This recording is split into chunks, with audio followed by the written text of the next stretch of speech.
24 घडामोडी, श्वास चालू घडामोडींचा। नमस्कार, न्यूज 24 घडामोडीमध्ये आपले स्वागत आहे। अवैधरित्या गावठी कट्टा बाळगणाऱ्या 3 सराईत आरोपींना भिस्तबाग महाल सावेडी परिसर या ठिकाणाहून सापळा लावून स्थानिक गुन्हे शाखेच्या पथकाने जेरबंद केलाय। लखन भाऊसाहेब आल्हाट, लखन उर्फ लक्ष्मण सुधाकर सरोदे आणि अविनाश उर्फ देवीदास उर्फ आपा विक्रम उर्फ विक्रांत आल्हाट अशी अटक केलेल्या आरोपींची नावं असून त्यांच्याकडून 30,000 रुपये किमतीचा गावठी कट्टा, 1,000 रुपये किमतीचे 2 जिवंत काडतुस, 70,000 रुपये किमतीची विना नंबरची होंडा कंपनीची शाईन मोटरसायकल असा एकूण 1,01,000 किमतीचा मुद्देमाल हस्तगत करण्यात आला असून त्यांच्यावर तोफखाना पोलीस ठाण्यात गुन्हा दाखल करण्यात आलाय।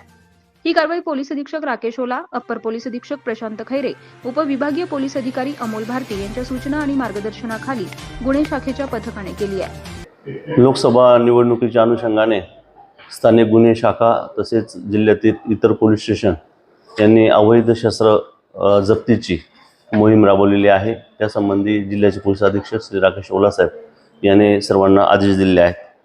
स्थानिक गुन्हे शाखेचे API थोरात, ASI काळे आणि त्यांचे सहकारी हे असा 11 वाजेच्या सुमारास इथे सावेडी परिसरामध्ये फिरत असताना त्यांना 3 इसम संशयित दिसले। त्याप्रमाणे त्यांनी सदर इसमांना ताब्यात घेतला। ताब्यात घेतल्यानंतर त्यांनी झडती घेतली असता त्यांच्याकडे एक गावठी कट्टा आणि 2 जिवंत काडतुस असं मिळून आलेलं आहे।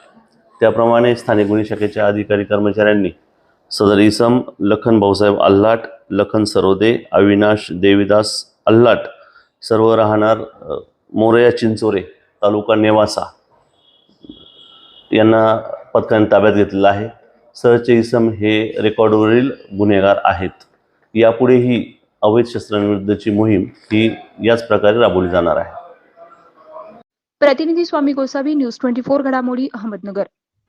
आमच्या जर बातम्या तुम्हाला आवडत असतील तर आमचं हे चॅनल आजच सबस्क्राइब करा, शेअर करा आणि कमेंट करायला विसरू नका आणि बेल आयकॉनवर क्लिक करा।